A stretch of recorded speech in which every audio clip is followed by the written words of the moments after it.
now, and it's embarrassing. So with our next and last speaker, I'd like to introduce Rustin Tonn. Rustin is an expert in human resource architect who specializes in e-commerce. He's been in HR leadership for over 10 years, recognized as a disruptor in HR and TLNT as a best of disruptor in 2018.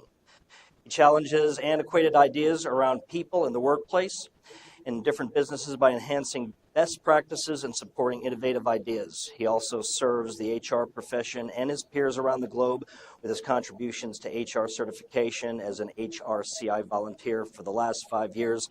And this topic is very near and dear to my heart within the company I work for, Pitney, and I'm sure a lot of you as well, because HR has been an instrumental part from a partnership standpoint with loss prevention. And as e-commerce continues to grow, especially in the supply chain, everybody seems to be trying to source from the same areas, and it's obviously becoming a little bit problematic. So with that, Rustin Tonn.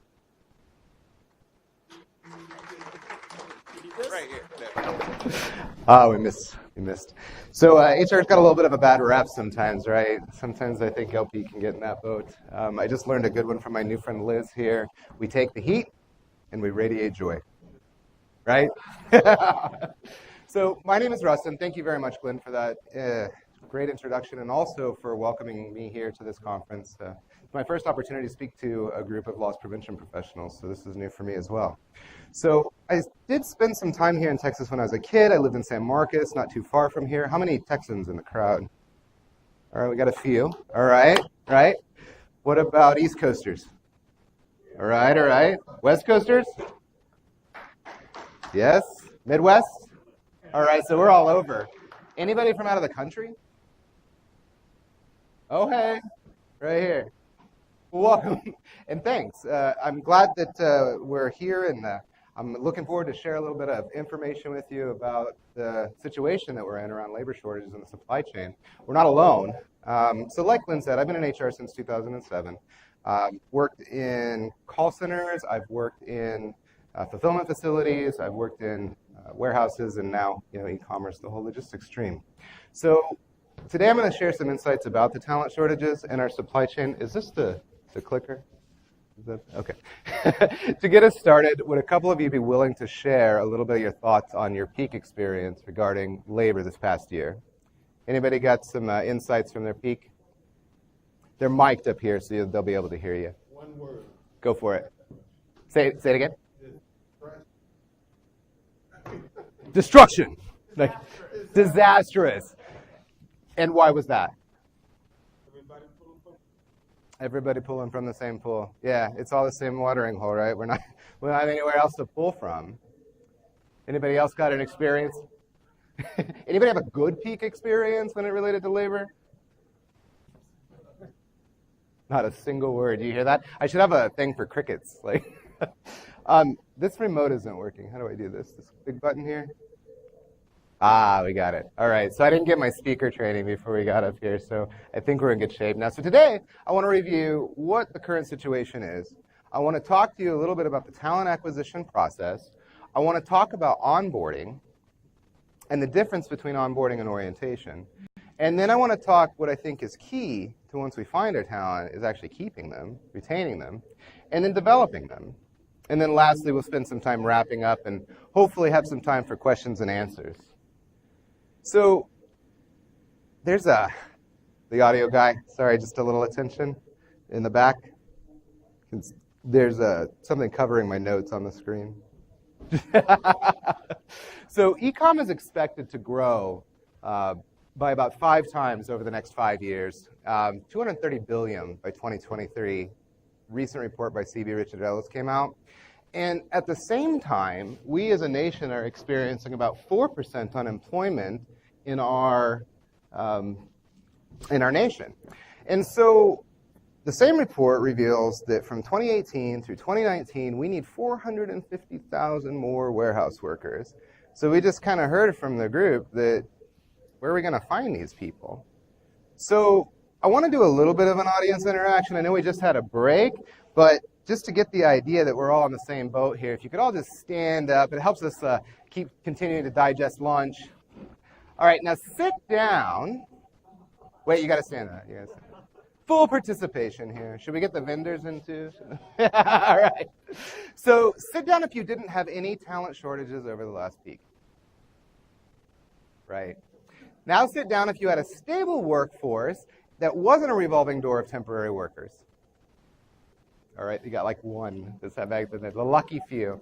Now sit down if the turnover during that time didn't freak you out or cause you any concerns over security, loss, or shrinkage. All right, so we're all in this together, right? You can go ahead and sit down. Raise your hand if you can tell us what caused you the most concern.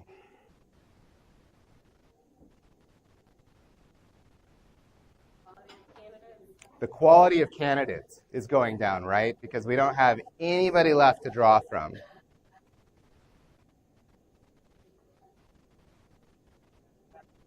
They can't pass a background check. In fact, that's something we're going to talk about a little bit here, a little later in the process. Thank you. Otherwise, they'd be otherwise qualified, except they can't get through because there's nothing left in the market. They're all working, right? Yeah. Mr. AV guy, I still have a screen covering back here. Could you help me, Sean?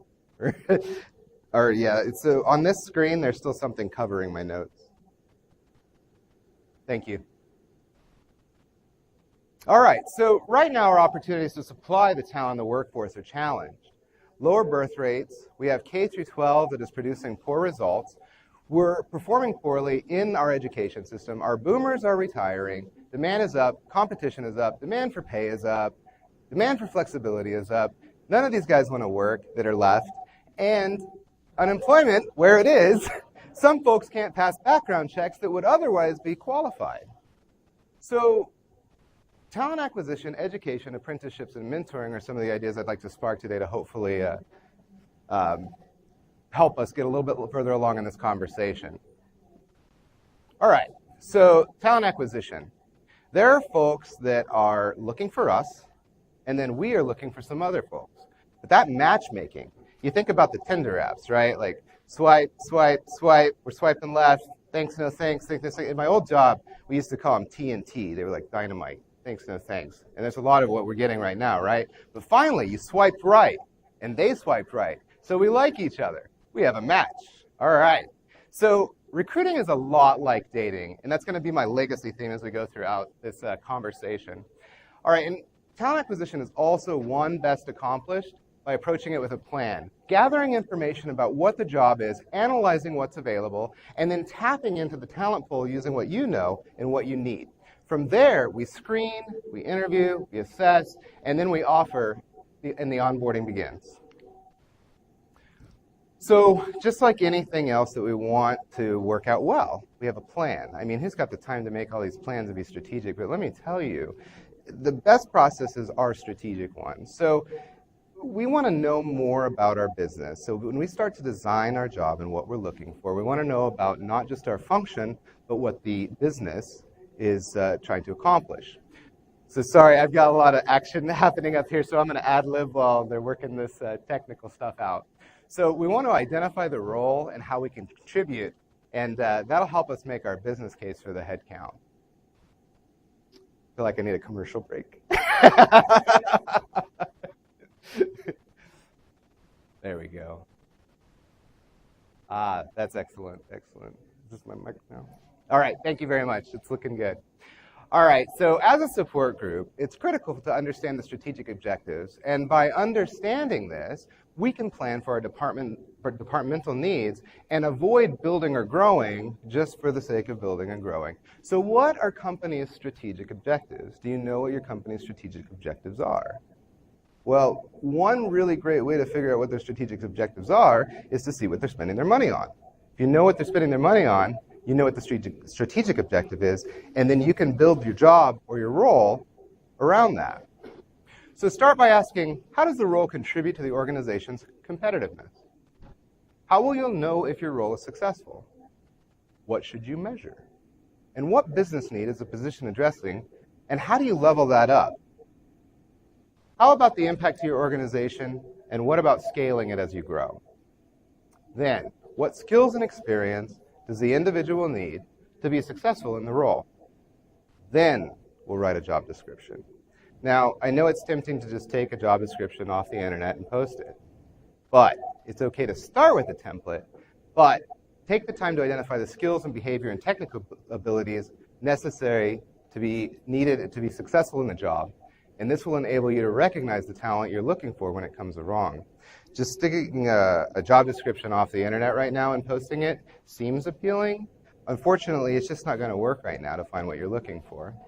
So this is for all the data folks in the room. So raise your hand if you've had the opportunity to be part of the team that chooses where you're going to go into business. It's pretty rare, right?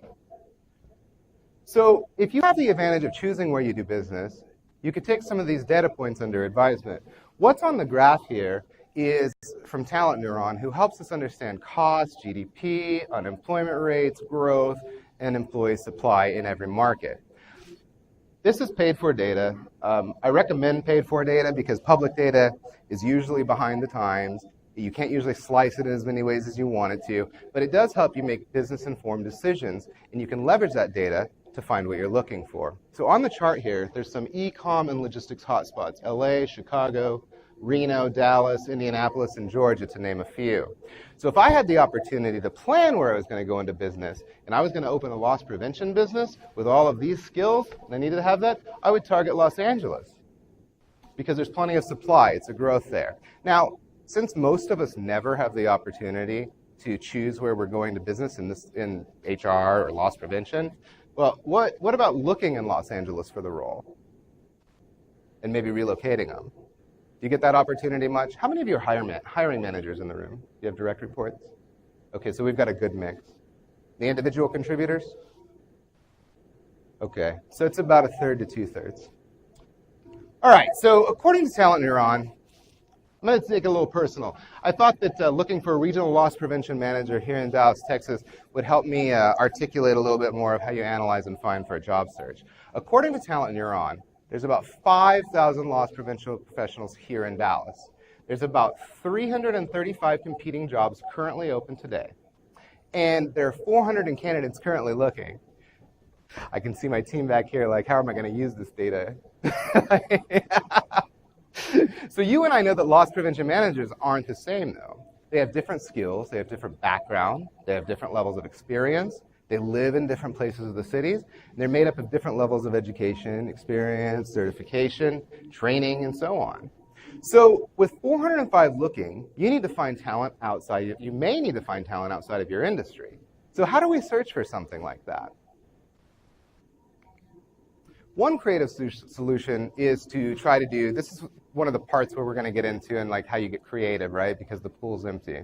So one creative solution is to search for competency and experience relationships. The talent pool on an is expanded when we can learn how to translate like skills from other industries and roles into the jobs that we're looking for. Understanding the relating skills and competencies are especially helpful when writing job descriptions and searching for folks that have competencies that we're looking for to fill the role. For example, how about looking at retail management, or auditor, or expense controller, or cost containment? Could any of these experiences lend themselves to finding our regional loss prevention manager? It seems a little harder, right? Because now I have to mold the person, but do you see how the correlation of like jobs and competencies could be formed into something else? So often we're looking for that exact match, but can we agree that people can be trained as long as they've got a competency match? Even more rare is the person that we've come across that can do just about any job that's put in front of them. But have you found success outside of the box or outside of your industry in jobs that you've hired for in your past? I want to hear a really unusual circumstance. If you're a hiring manager and you've hired somebody that didn't have the experience you were looking for outside of the box, can you have an example that you can share with us of what worked for you? Anybody's hired an investigator, a loss prevention leader in your facilities that didn't come from that background? Yes, sir. What's your name? Adam.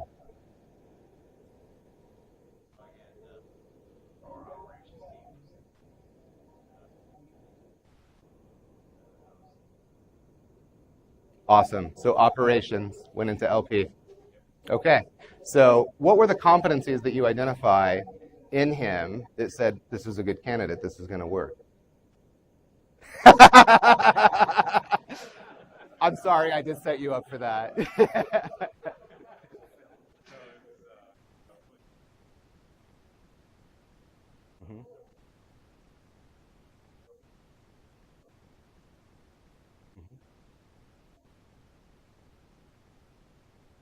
Mhm.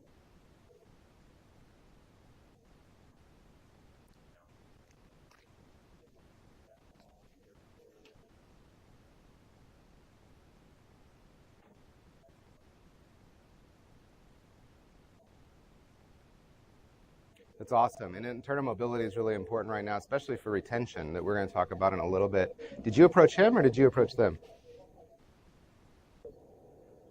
Yeah. They both swiped right. Anybody else got a interesting situation where they hired somebody to work in this field and they didn't come from our field? Yes, sir.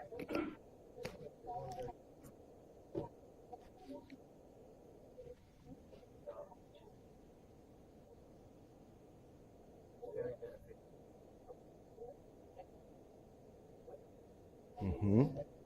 They helped us expand what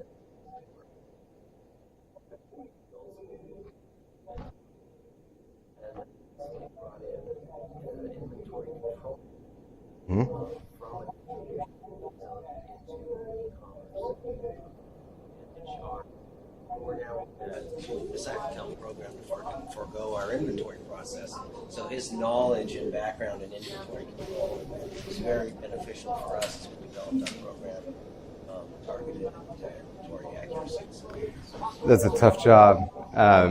What were the three top competencies that helped you make that correlation between what they were doing to what they're doing now? The inventory was one, right? So what were the other two that you saw that said, hey, this guy could do this? Well, he obviously brought some leadership with him. He had a team that worked under him that he needed to have, but he also really understood business as a whole. He was pretty much the whole package. He understood the inventory control piece very, very well and was an expert, but he understood the whole process of distribution and understanding the business. It really gives him a lot of credibility as an LP manager in a building, a $800,000 facility, to really be able to understand and talk the business with the operators that lead that business. They're very beneficial. That's awesome. That's a really good example. Thank you. Thank you for sharing those as well. Some other relatable roles. Oh, well, before I do that, let me also say it also works reciprocally, right? So internal mobility, we just had an operations person convert from being an LP lead. So the competencies can go both ways. In fact, when you see operations manager or you see retail manager, I mean, these are people that have been exposed to loss prevention in their training manuals when they started for Macy's or when they started for one of the other groups. So there are people that you just identify those soft skills, those soft competencies that you're like, yeah, you know what, I see that you get this and I can help make you that. Now, you got to invest the time, right? Because they're not probably going to hit the ground running. So some other relatable roles include prevention management, security management, ops management, criminal investigators, inventory management, law enforcement, project management, probation officer. Those are types of things that we could look for if we're looking for a regional LP manager and we're just tapped out on regional LP managers. So when going through a search, I find it helpful to understand the talent acquisition process a little bit more so that I know what this process looks like. So we open a requisition, and that involves making a business case, planning the job, finding a budget, getting the approval, and then we open the rec. And it's sourced. There's two types of ways that we source, typically. There's those folks that we're looking for outside to bring them in, that's passive recruiting usually, and then there's us, them looking at us, which means you've either know somebody word of mouth, you have a good employment brand, which we'll talk a little bit more about here in the future. And then there's internal mobility, like some of what we just talked about and some of the examples our audience gave. So sourcing is the next step. Once we have some candidates, we start interviewing and we screen and we talk to folks and we find those skill sets and then we fill the role. So we bring them on board. And onboarding is made up of orientation, paperwork, touring, who is, building relationships, and all those types of things. And then we start. But it's not over there, is it, right? That's just the beginning of the process. So let's also talk a little bit about expectations as it relates to the loss prevention manager here in Dallas. So have any of you searched for a loss prevention investigator lately? How long did it take you to find them? I'm still looking. Okay, right. So it's on this scale from Talent Neuron, it's a difficult job to fill. And how many of your leadership had wanted this job filled yesterday? Probably you too, right? You're like, please give it up. So now that you see this fancy graphic here, you can show them, gosh, it's really tough out there. Not only that, but wait a minute, we hire right, and that's a good thing. You ever heard the old adage, we hire slow, we fire fast? Yeah, so take the time to make the right decision, and if you do make a bad decision, because hiring is an art, not a science, you won't get it right every time, but when you do get it wrong, do it quick, because it's just, it's tough on you, it's tough on your team. So this is a hard job to fill. So I want to talk a little bit about why it's a hard job to fill. So this is what the filter looks like. We've got to screen 33 resumes, have 17 level 1 interviews, have 8 level 2 interviews, those are the finalists, right, to get to 3 offers to make it to 1 hire. Why do we have to make 3 offers? You said it. They might have passed the background check, right? Maybe they got a competing offer, or maybe you decided it just wasn't going to work out. So there's a lot of steps. So now let's broaden the conversation to the broader supply chain. Warehouse workers, industrial truck drivers, and commercial truck drivers. Universities are ramping up degree programs. Yes, sir? I just had a question as far as difficulty. Where does wage play its part? Where does wage play its part? Right, for higher difficulty. Not necessarily talent pool, but where does wage play its part? So, it's part of the whole package, right? In fact, in a slide that's coming up in the next few minutes, we're going to talk about why people leave, and wages falls into the top 5.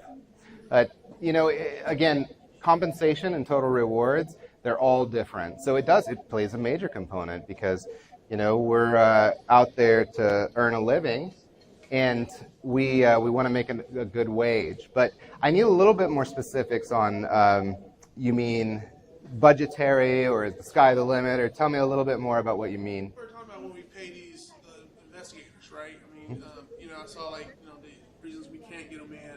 A lot of that revolved around that individual's talent or issues with the individual. It's not really play part of the company's compensation offerings to those associates or those prospective employees. So, if I understand the question, it's are they being priced out because of their experience? Keep it simple. We don't pay them enough to work for us. Okay. So it's budgetary.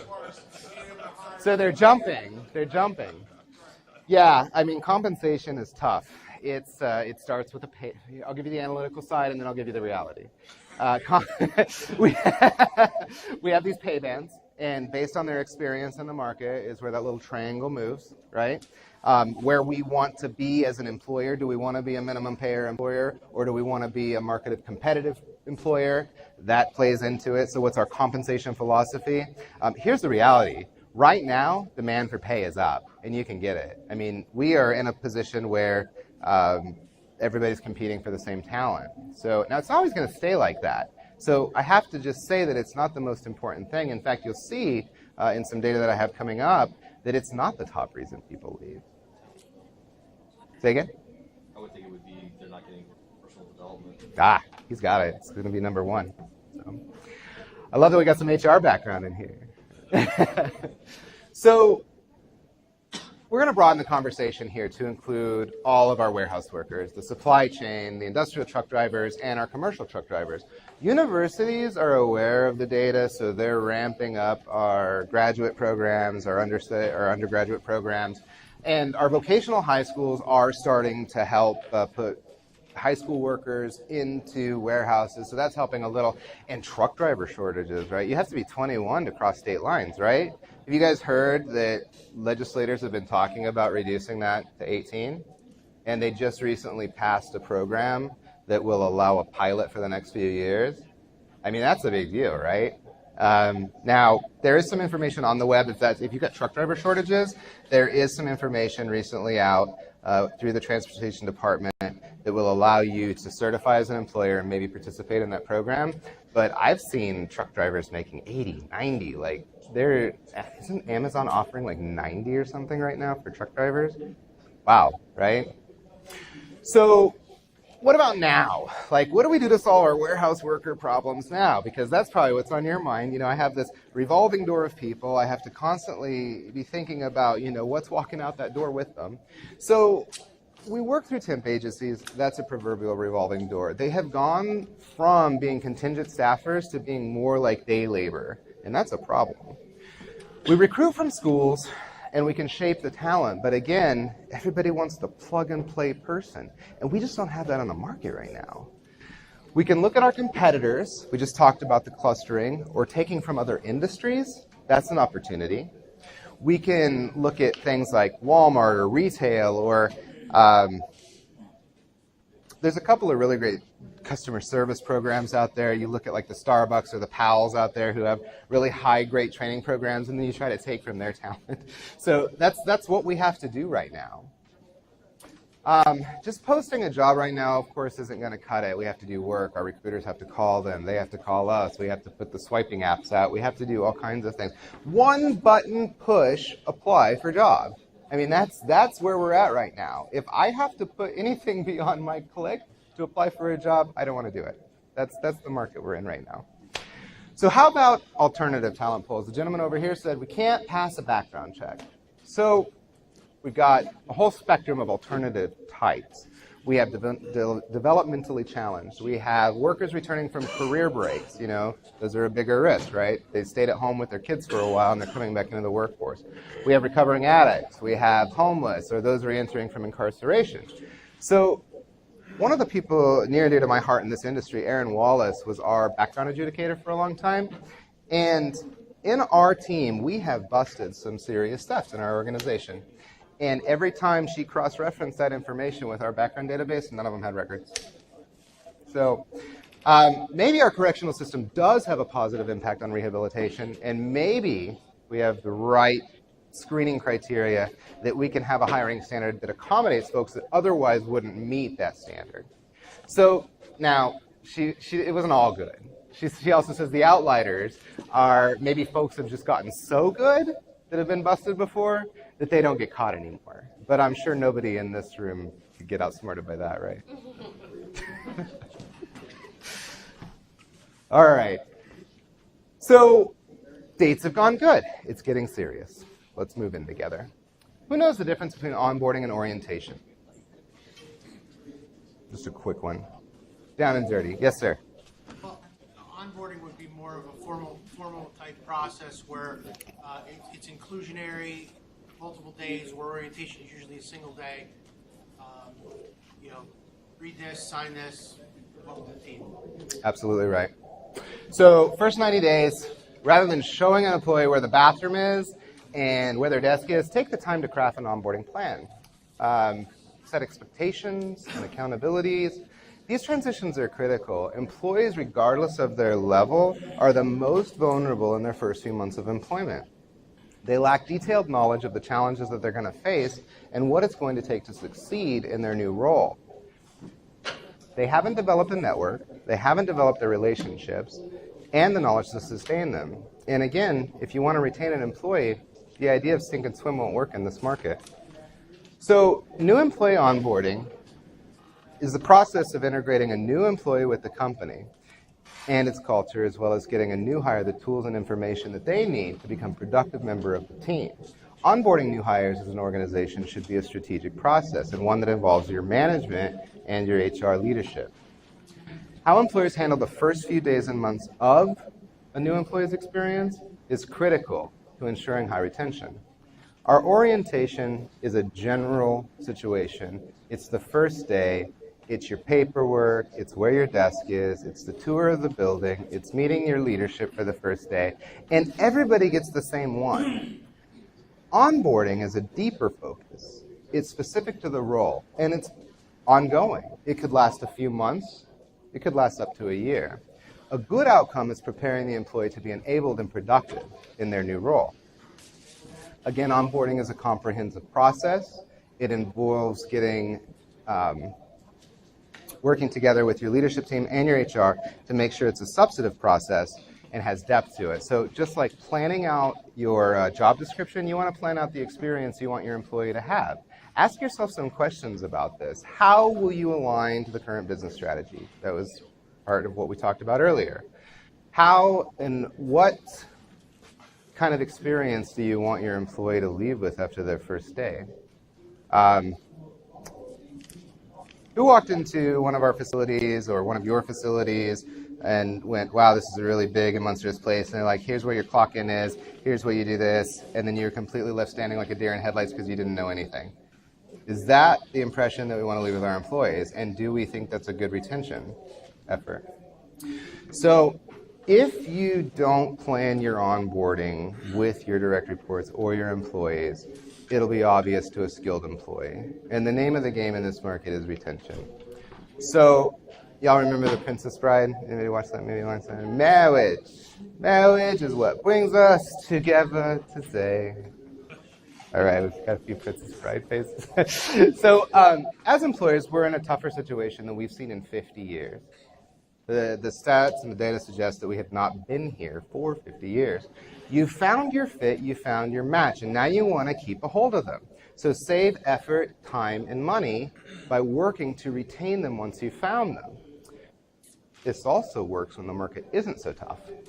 So we've got to interact to ensure retention. We need to observe and measure and give both proactive and reactive feedback. That's an interaction. So proactive feedback is catching somebody doing something right, good job, or pulling them back before they make a mistake. Reactive feedback is correcting them after they make a mistake. So giving that feedback on an ongoing and regular basis really helps us interact with our employees, shows them that they're cared for, and make sure that we are actively engaging and working to retain our employees. So we must work to develop our people and provide them with a path. So retention, beyond the trouble of just trying to find somebody, right? So what's the other downside to losing somebody is the cost. What's the magic formula to figure out cost? It's highly debated, right? Probably more debated than anything I've seen before. Nobody can seem to figure out that formula, and you've got one department arguing over the other department, but ultimately, can we agree that it's expensive? Yeah. So the Work Institute thinks that it's about a third of the employee's annual salary.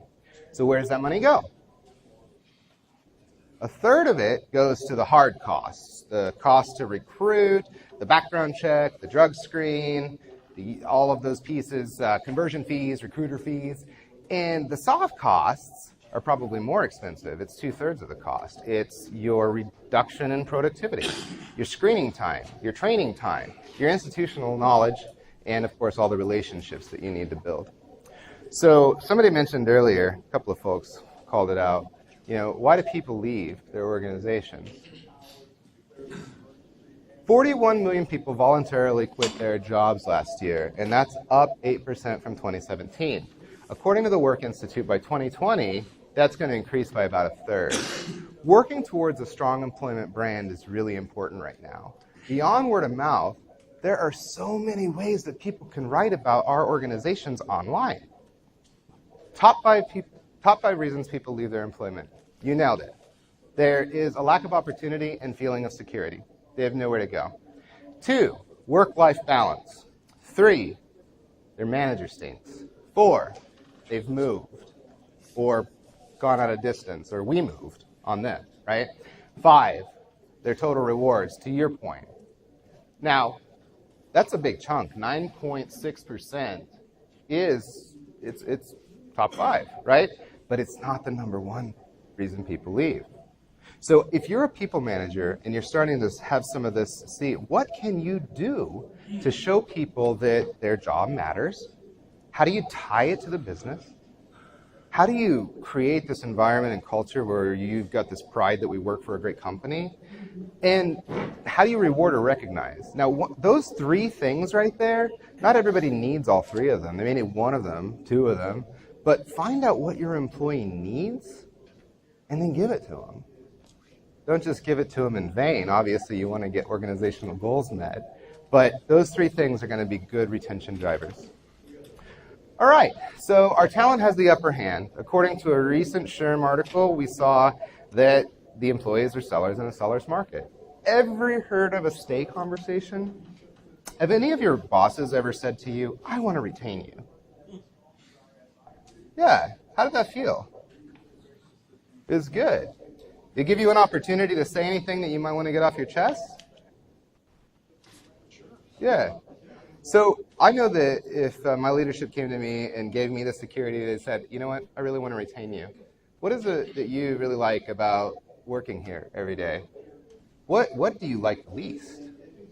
Stay and retention conversations, that interaction, give us an opportunity to build trust and rapport, and also find out what problems might exist before they become serious problems. We could actually use that information to retain our employees, and there's problems that we can fix. I mean, if it is just a couple $1,000s and we can make that case to the budget, I mean, we can fix $2,000. But if they just hate our guts, we can't fix that. So it also gives you an insight into, okay, they're disgruntled, it's not going to work, so that's not somebody you want to retain. So, all right. So other opportunities right now are your total rewards package, to your point. You know, that's benefits, that's time, that's money, there's some crazy benefits coming out right now, like not just the 4th of July, but just take the week off, or unlimited benefits, unlimited PTO. Who's got a crazy benefit in their organization right now? Anybody got one that you're like, wow, that's great? We used to have one before, several years ago. It was this fully stocked kitchen in the corporate office, and you could eat all time there. Like, that was kind of cool, I thought. I had one in my prior, like 2 years ago, where at a certain level we had carte blanche on vacations. That's awesome. Did people abuse it? No. Yeah. I mean, you have to get your job done, right? Or you still lose your job. Your permanent vacation without pay, right? Yeah, I think that's a great benefit. Anybody have an unusual benefit? Yes, sir. Pretty lax attendance policy. Lax attendance policy. Okay. Days off work. Mm-hmm. Any repercussions. Yeah. Operations probably hates it, but right now when my operators tell me they want a term for attendance, I'm like, at least they're here some of the time. Like, I know that sounds desperate, but we are, right? I mean, look at the stats. All right, so visualize future. Somebody said career path earlier. I want to see where I'm going. I want to see what the potential is. Creating a great place to work. This takes a lot of effort. I mean, you've seen the campaigns out there. It's top place to work for women, top place to work in general, top place in Austin. Like, all that takes time and money to earn, and it requires feedback. But the best is word of mouth, and it's what your employers are saying on their off time. You know, they talk about work, and if they're talking about you in a positive way in your organizations, then that's going to build your employment brand. And then listening. Really, really, really listening.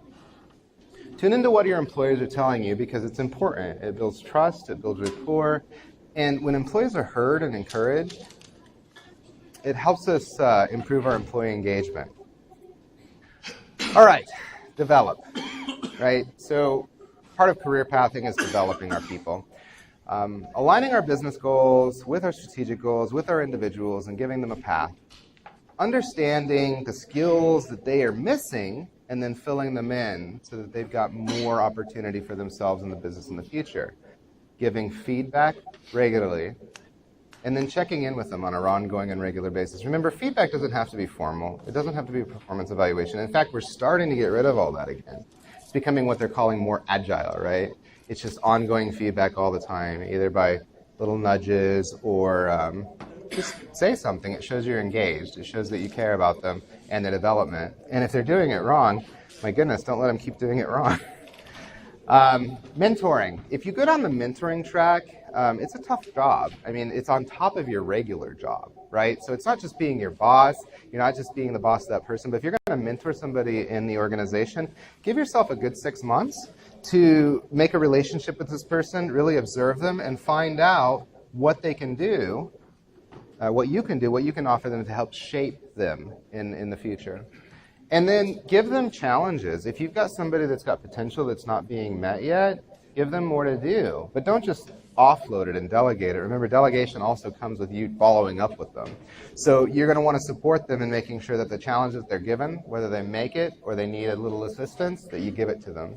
And then promote the right positions for the right reasons. Has anybody ever promoted an individual contributor into a manager position just because you were afraid to lose them and they were awful people leaders? Yeah, I mean, it's an organizational thing that happens from time to time. We can use what's called a dual career ladder to make sure that we're promoting people into senior roles that don't have to manage people that don't have a leadership competency. And don't just promote somebody just because, you know, they're going to run without it, because they're the first to go if the business has to cut, right? So make sure you're promoting the right people for the right reasons at the right time. Last is what phase of business are you in? You got to be thinking about the future. There are 4 general phases of business. There's the startup, where it all begins. There's the second, which is the entrepreneurial growth period. There's the third, which is the sustainability period, and that's where you want to keep reinventing yourself.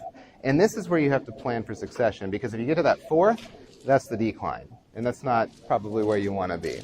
So in the third stage of business, you want to think about your talent, what potential they have, and where their performance is. And that's an X and Y chart, right? You want to map that, because if they have more potential, they could be a future leader for you. All right. Who's got direct reports who've gone through succession planning before? What's that look like? I'll go here. I haven't heard from you yet. We have succession planning regularly. Pool our talent, high potential, feed them more, figure it out. The other boxes are, because all my team is all on the top. Oh, I like that. He's a high-performing manager. So are they all at the top of performance or potential, or both? Both. Okay. Combination, yeah. Yeah, so that's the 9 square. Is that what you're referring to? It's a 4 square. We used to do 9, now it's 4. Yeah, sounds simpler. We like simplifying. Used to be formal, now it's more, just regular touch bases, constant feedback. Agile succession. Formal, yeah. Yeah. Good. I mean, it should be simple. I mean, who wants to fill out 100 performance reviews or succession plans? I like that. What about yours? Yeah, similar 9-box grid. It's kind of like a bell curve, right? I mean, general populations, well placed. You get your top performers is top 10% probably. And you got either too new to rate or have folks opportunity. And then we also then put them, are they expandable, are they well placed, are they, can they move, 1 or 2 levels in certain time periods? And then based on those top performers, then we'll really kind of have a lot of conversation around those people get a lot of that work across all the entities, so people understand leaders are top performers and we see them moving up to 1 or 2 levels to track them in different spots in the organization. That's all kind of tailored to their IDPs.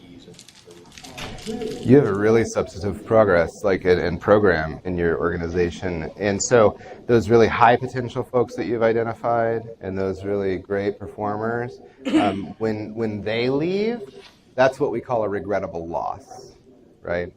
So have you seen many regrettable losses with that level of engagement? The only time that we've seen it, there's been issues where we couldn't get them into position based on where the business was going. That unless we kind of created positions for them, the upward movement was stagnant, and without trying to get somebody to move into a different track of the organization. We've had some top talent leave to go to other companies for those positions, but other than that, as long as they're open to be able to relocate or go into a different track, most of that top talent, if positions within their track aren't available, been able to move them elsewhere and retain that talent. But that's where it's been problematic when there hasn't been enough positions open and people are getting antsy.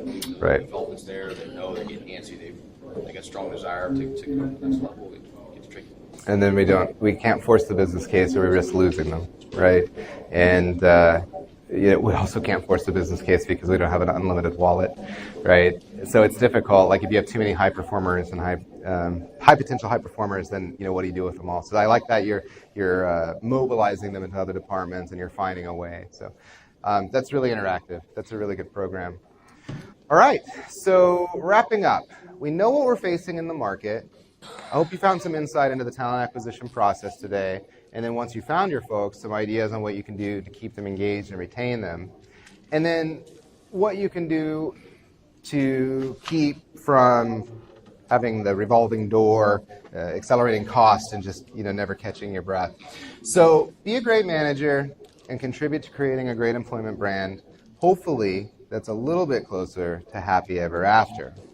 So we're also dating. Pitney Bowes is hiring, so swipe right for us. Take a picture or visit us at careers.pitneybowes.com. If you have a referral or know somebody looking, we have places all over the world. So swipe right. Yes, sir. Question.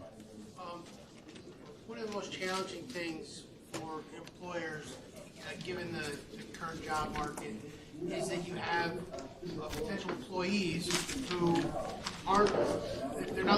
sometimes not looking for the tenure. They're going to stay with a job a couple years and then go to the next job. And it seems to be a normal. How do you prepare for that? Because you've engaged them, you've prepared them, and then another position comes available, and they say, "Oh, see ya." Yeah. Whereas, maybe 20 years ago, it wasn't like that. People stayed at the job. Sean is talking about divorce. So it's a sad reality. In the greatest generation, in the boomers generation, you got your job, and you maybe had 2 or 3 jobs your whole life. And the way of the world today, it's not the same. There are organizations that still foster that kind of thing. But there's job hopping, a lot of it, right? Some of it's for pay band, and some of it's for this opportunity. Some of them is, I don't know what I want, so they just keep hopping, right? My advice in that circumstance is to be prepared to do everything you can to engage that employee, win their loyalty, win that relationship, and then if the best thing for them is to move on, is to support them in doing that. Because that's only going to play well, especially if it's internal. If you can retain them for your company instead of just in your team, then that's still a win. You've kept the good talent. You just may have to develop somebody else. So it is a reality.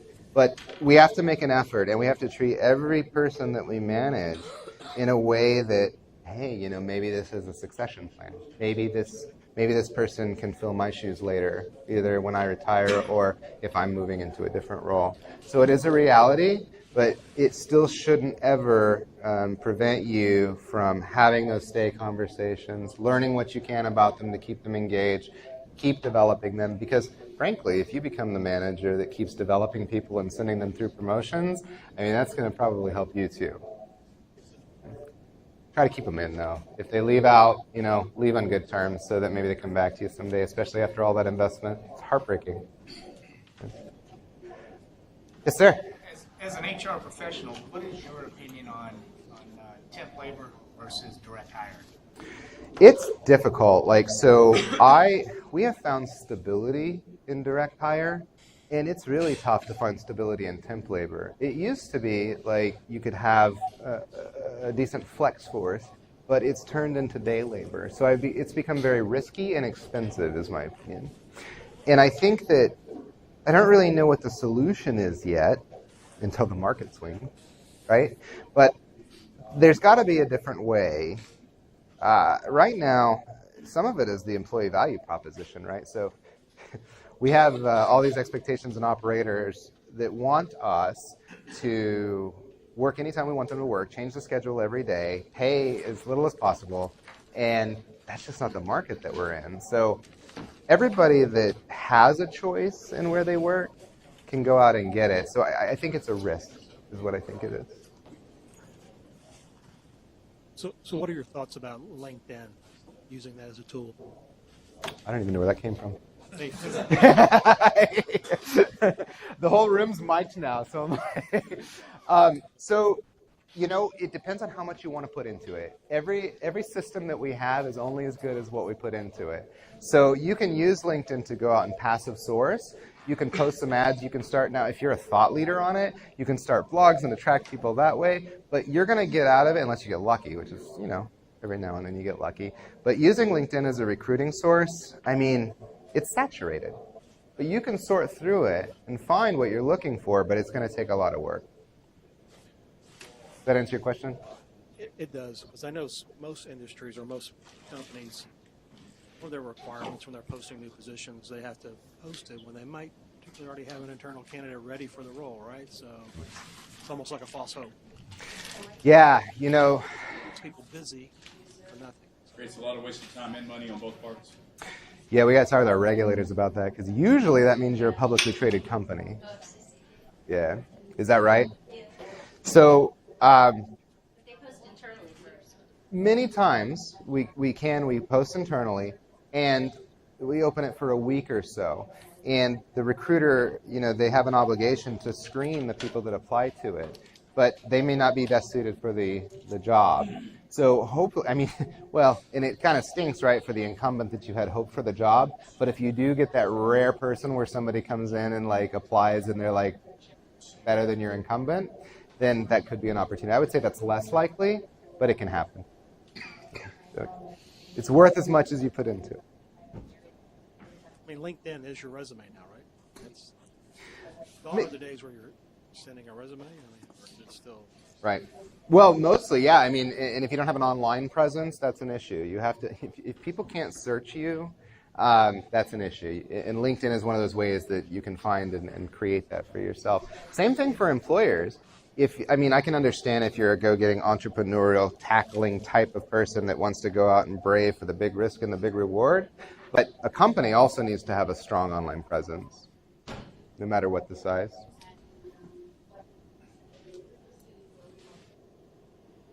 All right. Thank you very much, sir. Thank you very much.